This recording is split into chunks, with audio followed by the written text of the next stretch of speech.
Apparently, South African, or let me say small businesses are dying in South Africa.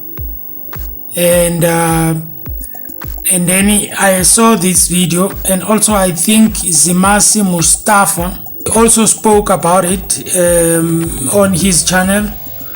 And I want us to listen to JJ on what he's going to say, because he's going to talk about the same issue that is actually happening around South Africa. And guys, you know, these things you may think that they are nothing, or maybe they are not that important, but they are important, you know, because it seems like, I don't know, but it seems like small businesses in South Africa are neglected somehow by the government or something. You know, they should be assisted, you know. To be honest with you, I think that is also in the constitution, I believe, that they should be assisted or anything. That's why we have the Department of what and small business what. Let's just take a listen on what he says. Radio and TV for 5 years. I'm sorry, but there's little original thing I'm gonna tell you. It's just that maybe you missed it when I said it last time. We have an unpatriotic private sector in this country. And yes, it's a generalization. Somebody say, yeah, but no, you see, we as Pick and Pay built a little library somewhere in Matuba, and we as MTN, built a laboratory in, a computer laboratory in Umtata. Actually, MTN built a computer center in the middle of the Eastern Cape where there was no electricity. We built a lab, the computer center gathered dust for a year. Nobody operating there, but more report on we built libraries, and it's a real example. I'm not giving you a fanciful example. We need to call these things by their names. MTN Foundation, fantastic people. I'm sure they're doing lots of other good work. But in 2008, they had a computer center somewhere in the middle of nowhere in the Eastern Cape, where there's no water, no lights, nothing. Only God knows. Never fourth industrial revolution. You need to have electricity going somewhere for a computer to be on. Yeah. Anyway, businesses, top businesses, some listed, some not. But mostly these ones that are listed, over 70% of their appointments are to white people. Over 70% of 70%. That's too much. Hey, Mara guys, it seems like we are not winning, eh? As black people, we are not winning. I don't even wanna lie. We are not winning. 70%. That's too much. That's a lot. You know, it's not even 60-40, it's 70. Nah, my guy, what is happening here? Their promotions are to white people.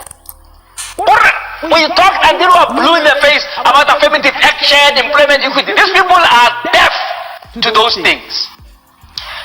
You know, you can go, I don't know how many workshops are held in this country about PEE, where you have to educate grown men about the fact that if you are a business that doesn't adapt, you are going to die. That's true. You have spoken to many corporations. You arrive in a room there, it's full of white people. The whole room, I don't get bored of room. So, this is your boss. But yes, no, this is our board of directors, Mama introducer. But it's white people, it's broad. Sticky notes, or there's an empty chair. But no. One of our directors, is a black person. What's American level? How come the time was but the Taka his numbers. You know more rock up by figure 4 because they've been there the whole day. The culmination of the meeting is to make decisions. The PEE, Baba Nagodi bottom, Mutatu Nagodi bottom 60. Bomb Medanisa 60. Oh, I'll name the pot peg, it's 60. 60. And then that's why then the white people are not changing because they don't take us seriously. Yeah. Out of another board meeting, and now, I'm sitting in a board meeting now where the black people are absent, the whites are by themselves. And because you are staff, maybe they don't think that you matter, so they speak as if you are not there. And they must go to government, man. Buy over the business. These are people who are supposed to be owners. But they must go and talk to their people in government to get us business. That's what you are good for. You know, a black person in this corporation. It's sad. It's like stuff that you should be talking about 1980 something. It's happening now. One person in the room, closing the door behind them. It's a really wide situation, and it's scientific. I don't even like a mad person who's shouting. It's in a report that says middle finger to you who think we're going to change or not going to change. And that's not enough. You got this so-called investment boycott. Hey, and the business, there's a script from which they are reading. When you ask them, is there an investment boycott? Then the answer is, no. There's no investment boycott. The economy is depressed. The global situation is bad. But you got annual reports that tell us you are sitting on a pile of cash, not reinvesting that into the economy, not buying machinery, not building factories. Unpatriotic. Good patriotism want to extend to a tea with the president. I rather than you. The president has consulted us, was sitting in tea, and he's going to take into account, what a relief that we didn't have NTZ. What a relief. They talk like that. Or no, want a better black. Want a better black. Hey, want a better black. Wait. Maybe you should have had NTZ to ruffle them. To ruffle them, because things clearly have got to get worse before they get better in this country. Yeah. If you have gone to university, just exposure of economics 101, not even MBA, they will tell you that you got to adapt or die as a business. Now you've got the people who started their business in 1970, 1960, when black people in this country were not considered to be human beings, who continue on a straight line as if 1994 it don't happen. Now they continue as if nothing has happened. Hey, please, in the dawn of BEE, the first wave of BEE, these people even hired some people to sit in a corner office just to crook the system. But man, how can we become level 1, man, without involving too many blacks? I don't know about level 1, man, they don't want to put a black person somewhere. Unpatriotic private sector. We never blame them. I think ikudlalwe ngathi kuphela nje. Mina I believe we were played. On the surface it seemed like everything was going to be radical, and the change that we were expecting was going to happen, and but we were just played. They just put on the surface it was like it was going to happen. But when the work was supposed to be done, when change was supposed to take place, it didn't take place, Why? Because we were looking at other things. Because guys, you must know one thing about politics. When it comes to distractions, that's what some other people use actually to make people not to pay attention on certain things which are important, and then they pay attention to things that are not important. That's why sometimes you see a story that is important, that is touching certain people that are important, okay, in terms of the economy, maybe, I don't know, but when it touches people that should be held accountable, who are big in South Africa, you'll see then there is another story that comes as if like now it's a distraction, then we forget about that one, and then it just disappears later in years, after 5 years, 4 years, 10 years, and then a question will be asked, where did that issue actually end? Was that guy arrested or what happened? We ask afterwards actually, which I think I think we were played, and unfortunately for me, I believe it's too late when it comes to certain things to change, because it's going to be very difficult, because now you can see there is a GNU. That is why, guys, for me, I believe that when the ANC came in after 1994, I actually thought it was a good opportunity for them. For 30 years, it was going to be a good opportunity for them to change the most important thing that are going to benefit the people, that were deprived, the benefits during apartheid and everything, but they didn't do that. The only things they did, it was just these things of, they were putting things like Boma RTP, they were putting his into that you see. I don't know, guys, and I'm not saying that I'm RTP, whatever, but obviously other people, they benefited there. But I still believe that there are crucial places where needs actually change, and unfortunately in those crucial places where they should be changed, it's not changing. It's like the status quo is still the same. Like I said in my other video, that you see, when you want to change the status quo, you must also understand that there's going to be pushbacks. It's not going to be accepted by every person.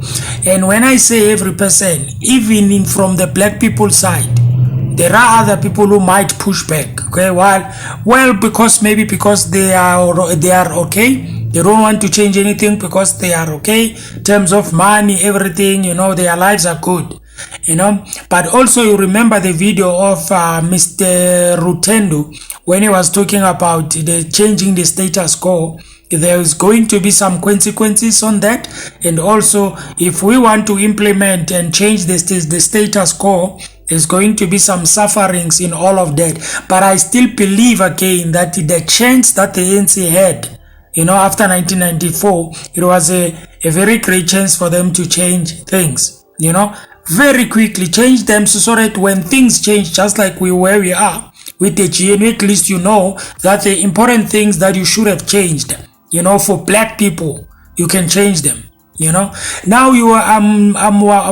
I'm busy watching these press conferences that the ANC is doing in their meeting, after their meetings and everything there, where they've got, I think it's an NEC meeting, whatever.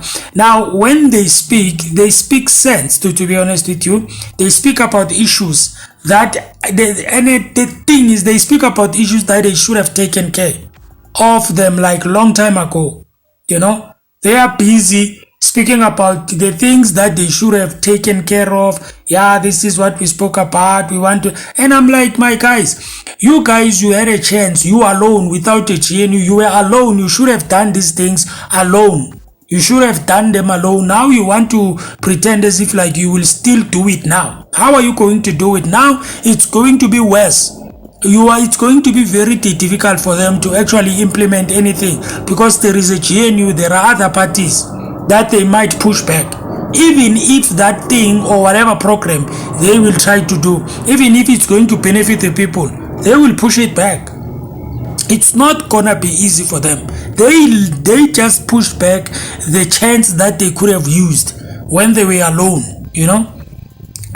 Sometimes I wonder, guys, I just wonder. I know that maybe keeping the status quo, sometimes maybe it's beneficial, but it's not beneficial for the people that it should be beneficial to, It's only the minority that it benefits anything. Let's finish the video. I think he was about to say a very important point, but I don't know. I'm not What sort of private sector brains are in this country if this country is growing at 0.1%? I don't blame them. When they're going around the world receiving awards, you got a sophisticated economy, you got a sophisticated banking system. Rubbish! It's for who? Sophisticated for what? For a few minority people who are in charge of more than 80% of this economy. Your JSE that's owned by 3% of blacks. He is right. This thing, guys, of people always saying we've got best this, best constitution, best system, banking, what, best this. They say that because I made a video and I did say this very clearly. I said to you, the reason why these people are saying all these things, they want to keep us the way we are. They don't want us to change anything. They tell us that we've got a great banking system. That is because they know they are benefiting, so they want to keep it like that, just like the constitution.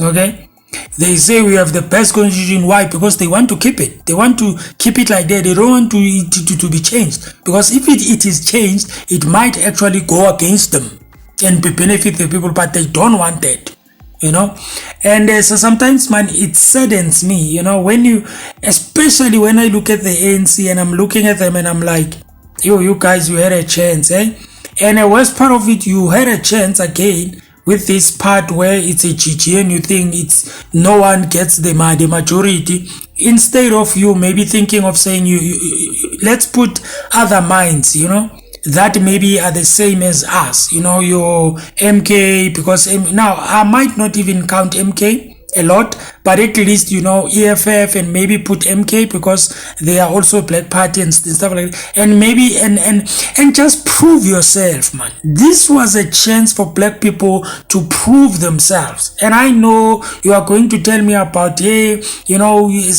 things they were going to be very, and I am definitely sure that if it happened, a lot of white people, they would have left, They would have left. Maybe they would have thought about other things and all of that. But others, I don't think they would have left. And I sometimes look at this opportunity of this thing of the past elections as the opportunity for all the parties, the Black parties actually, to have a chance, to prove themselves that they can do this thing. And don't tell me about the ANC, because you will tell me to say, yeah, but the ANC was in power for years. I do understand all of that. Remember, they were alone. In other words, when they were thinking about an idea, it's only their idea favoring each other there because they are in one party. But on this case, they were going to hold each other accountable. If you've got an EFF there, which is actually radical, if you have an MK there, that commands actually a crowd, then you have the ANC, that is it's an old party that has been in power. They come with their experience. You have the EFF there holding people accountable, making sure that they guard everyone. They don't do anything snacks. And then you've got the MK party, which pulls the crowd. Zuma is there. Of course, there's gonna be, but I'm just putting a picture of saying this was a chance for South Africa or for these Black parties to actually prove themselves that they can do it. Trust me, guys. I know that maybe it might come with some consequences, but in the long run, it may bring other people, even those who might pull their resources out of South Africa, they might bring them back because they will see that actually things are happening. Countries like Russia, I think they would be happy to actually invest if they see that South Africa is, Now, I'm talking about if they come together, these Black parties. I'm not talking about if they come together, then they start looting, they start taking money, they start doing all this nasty. I'm talking about people who are going to be serious and say, we are taking this thing serious and we are going to come together, we are going to create a government and we are going to prove ourselves. Okay, to the investors, prove ourselves to any person who wants to invest here. We are going to show them we can do it. Guys, there is no way that one man in Burkina Faso can come as a president, young man, come as a president and change things in these months and change things in a short period of time. One man. And I'm saying one man, I know he has other people that he works with, talk to, but he makes the decisions. Okay? He makes decisions as a president. And you are asking me, and not asking me, but you are telling me that that one guy can be able to change that country in a way that he has changed that country. And you are telling me that in South Africa, we cannot do that thing. And I know. You will say to me, because when I was looking at Burkina Faso and Traore, and I'm looking at Mugabe, the way he did it, it's not the same. I think Traore was very smart the way he did it, and he was not reckless. He was not like careless, He did it wisely. He calculated his moves. He was not like all over the place, okay? And he got rid of those people who are busy using them to benefit themselves, okay? And then he brought people who are same mind as them, taking care of the people, And I'm looking at this and I'm listening to JJ and I'm like, you know what? Siyadlalwa nje because sizawuthini, and ikinto esingayenza some of us mara nje siyadlalwa nje, all the change, the important. And guys, please listen to me. I'm not saying there was no changes after 1994, but those changes didn't benefit the majority of people. And please, I repeat again, don't tell me about abo RDP, because nalapho kune corruption igcwele yonke into. Okay, nalapho kugcine sekubenefit abantu engamelanga ba benefit. Okay, so ngikhuluma ngama important places, important institutions, important sectors that actually we should have taken care of, you know. But anyway, that's my opinion at the end of the day. Please like the video, share the video. You can do what you have to do. I appreciate it. Okay, Nyamazu JJ, most guys, you can go and watch the video, and then maybe you can watch until the end. Thank you so much, guys. You have a good day. Sharp.